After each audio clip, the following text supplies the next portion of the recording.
আমাদের মানিকগঞ্জ সমিতি ইউকের সম্মানিত উপদেষ্টা খন্দকার সাদাত হোসেন, আমাদের সম্মানিত ভাবি নুরুন নাহার,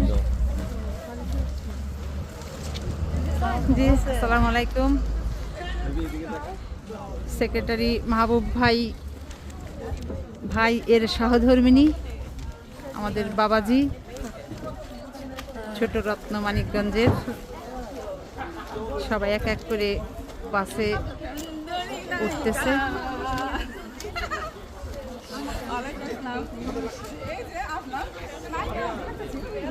প্রিয়া কেমন আছো মা? আলহামদুলিল্লাহ ভালো। অন্তর